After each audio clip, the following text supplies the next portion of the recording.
Have you ever noticed how the biggest secrets tend to hide right in front of us? Take that one moment when Meghan Markle, standing just a few feet from Queen Elizabeth, supposedly leaned toward Harry and whispered, "Who's that next to your grandma?" Really, we're supposed to believe she didn't recognize Prince Andrew, the same man splashed across magazine covers, featured in royal broadcasts, and constantly seen walking beside the Queen for decades. Come on! Either Meghan was the most oblivious royal girlfriend in history, or she was pretending not to know. See, this isn't just about one awkward question. It's about a trail of clues, connections, private jets, conveniently erased interviews, and eyebrow-raising coincidences that make you wonder. Did Meghan truly not know Andrew, or did she actually know him a little too well? Let's rewind to a chilly winter evening more than 10 years ago. A British journalist recalls grabbing drinks with Meghan Markle back when she was still chasing fame and eager to break into the UK media scene. None of his colleagues took her up on the offer, but he did. And by his account, Meghan wasn't yet the confident Duchess-to-be. She came across as reserved, deliberate, talking about her messy divorce and complicated love life. Then out of nowhere, she brought up footballer Ashley Cole, best known for his wild escapades and high-profile split from Cheryl. The moment she realized the journalist knew intimate details about Ashley's private life, her demeanor changed. This wasn't a casual chat. It was reconnaissance. She wasn't looking for romance. She was looking for exposure. Ashley Cole, it seemed,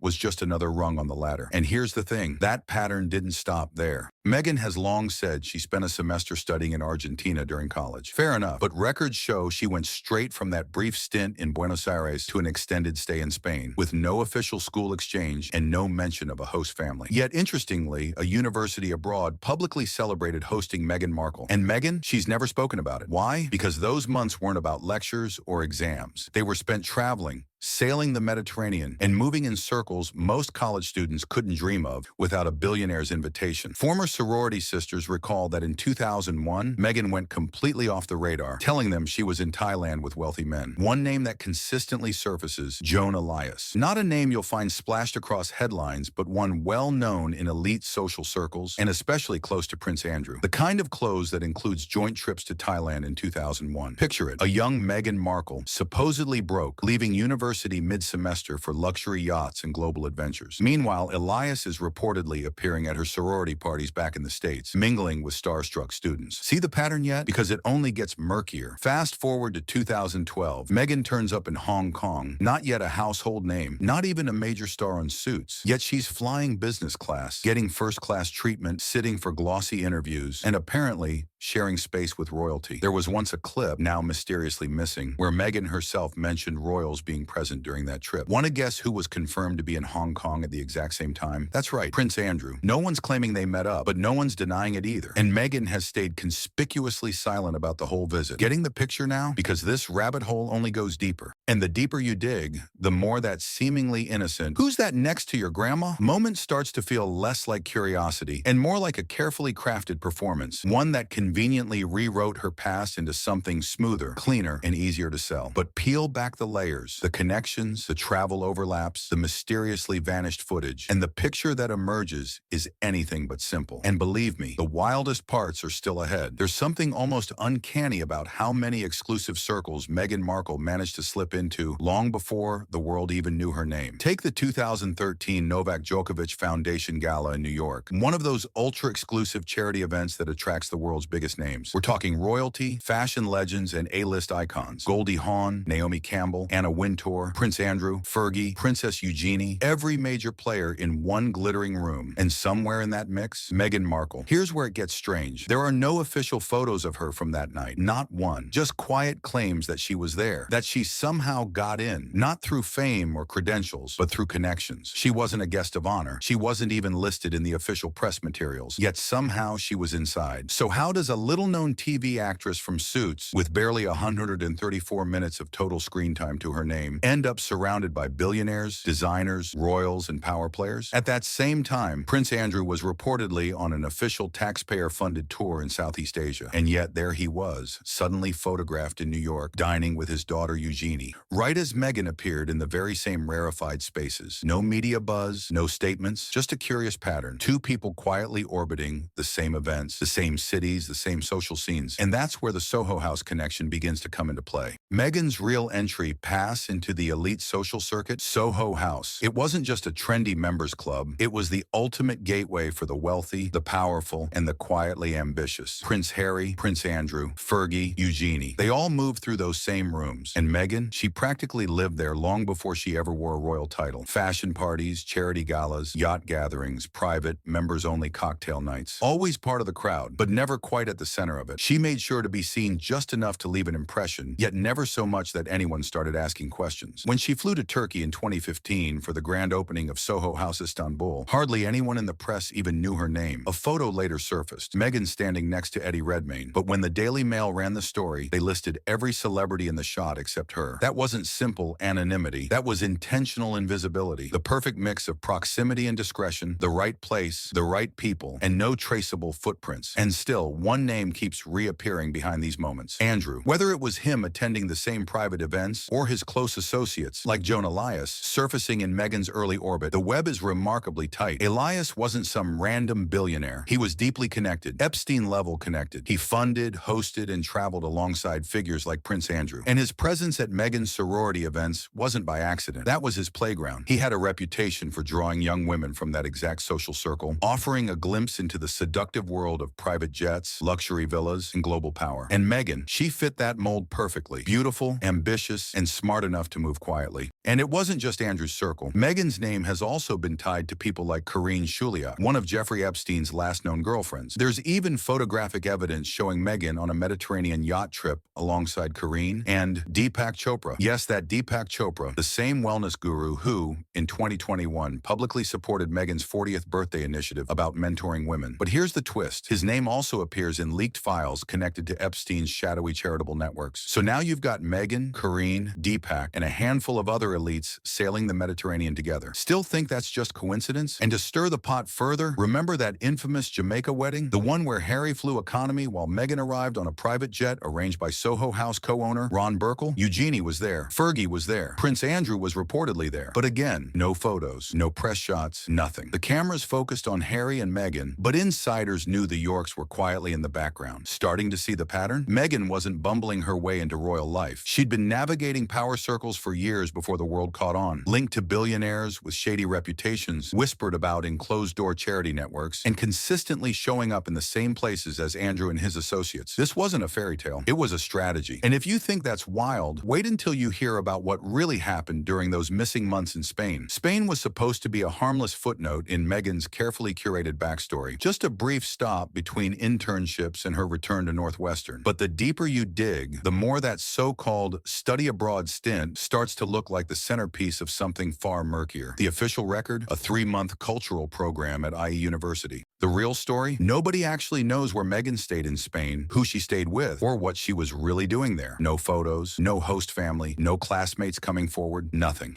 It's as if those 3 months were scrubbed clean, much like that Hong Kong interview that mysteriously vanished from the internet. What is known is that during that exact window, Meghan was telling her sorority friends she'd been sailing around Europe, hopping from yacht to yacht with billionaires. She claimed she'd been to Thailand. She said she'd met powerful men who had changed her life. Back then, nobody believed her. It sounded like an over-the-top brag. But now, that timeline lines up a little too perfectly with the period when Andrew and Joan Elias were moving through Asia and the Mediterranean, bringing their preferred guests along for the ride. And the names orbiting Meghan in that chapter weren't average socialites. They were figures embedded in Epstein's inner circles, like Karine Shuliak. Her presence on those same yachts beside Meghan wasn't random. Shuliak was reportedly Epstein's last serious girlfriend. She wasn't just a party guest. She was inside the network. And that image of Meghan in the Panama hat on the yacht with Shuliak, that's not just a vacation snapshot. That's a glimpse into a world most people only encounter through courtroom transcripts. And then there's Deepak Chopra, always floating within Meghan's orbit in this strange, untouchable way. Public enough to post about her birthday and praise her mentorship initiative, yet quietly linked to the very same Epstein-connected charitable networks that were moving money behind the scenes. This isn't speculation, it's documentation, real receipts, and the overlap is unsettling. Even more unnerving is how often Prince Andrew kept resurfacing at the same private gatherings where Meghan just happened to appear. Soho House, Istanbul, the Djokovic Gala, Hong Kong, New York, London. Every single time Andrew was present, but never photographed, and every single time Meghan was there, but somehow left no no trace. That's not celebrity, that's access. Harry, meanwhile, was completely unaware. When he met Meghan, he fell for the story, the Instagram charm, the humanitarian persona, the carefully curated image. But this wasn't a romantic comedy. This was a woman who had already been circling his world for years, quietly, deliberately, through his uncle's inner circle. It's not just the connections that raise questions, it's the silence. Meghan never talks about Spain, never mentions Thailand, never references the yachts, the host families, or the private jet invitations, even when those details could have painted her in a glamorous light. You'd think she'd lean into that, emphasize being worldly, cultured, sophisticated, but she doesn't, because too many of those experiences are intertwined with people no one wants to explain. And when you zoom out and see the whole picture, one thing becomes clear. Meghan didn't stumble into royalty. She navigated her way into it with precision, with proximity, and with a network of connections that all trace back to one deeply uncomfortable truth.